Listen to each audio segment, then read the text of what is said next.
You want your resume to read like a story. So bring your accomplishments and your outcomes to the forefront. Focus on the outcomes and the value that you brought to the organization.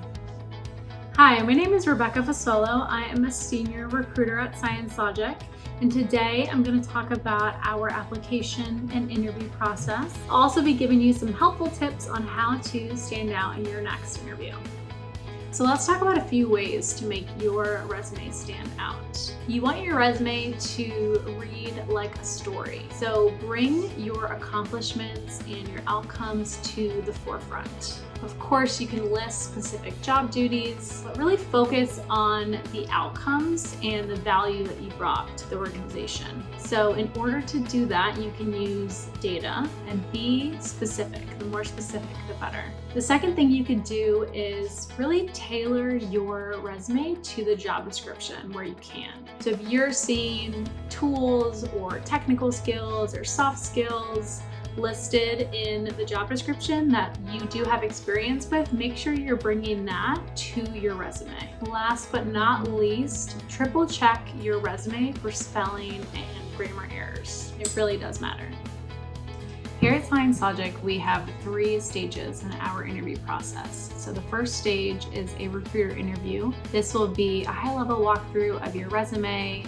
We'll give you a good idea of the role and the team, the company, and you can ask any questions that you have as well. The second interview is going to be a hiring manager interview. This will be with your potential new manager for about 30 minutes via video. This is where you can learn about what success might look like in this role, as well as onboarding and even career growth. The third and final stage is going to be a team interview that, depending on the role, is going to be 3 to 4 people. This will include peers, cross-functional stakeholders, and other leaders in the company. At this stage, it's really important to do your homework and ask pointed questions at the end of each interview. You want to make sure you're really doing your research before interviewing with the company. So here are a few places I would recommend looking before your next interview. The first one is, of course, going to be the corporate website. This is where you'll learn about the product, the company's mission, and even their core values. From there, I would look for any press releases from the company. So that can have to do with the company's growth, any product releases. These are going to be great things to bring up in conversations in your interview process. And the third thing I would definitely check out is customer testimonials. And you can find these either on the website or on YouTube. Now, the last thing I would be sure to do is to check out the LinkedIn profiles of each of your interviewers. This is going to give you a really good idea of the role that they play at the company, what their background looks like, and that'll give you more information to ask very specific, pointed questions at each person.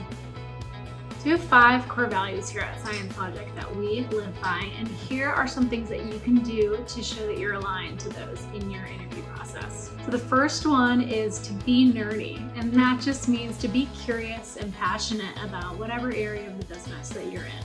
The second one is you matter. Be sure to ask about what we're currently doing to drive DEIB initiatives across the company and what you can do to get involved. The third one is create wow. Be sure to really talk about your successes and accomplishments in your past roles. It's okay to brag.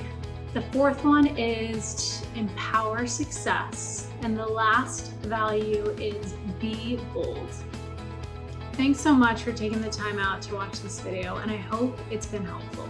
I wish you the best of luck in your job search, and feel free to check out our open jobs at sciencelogic.com/careers.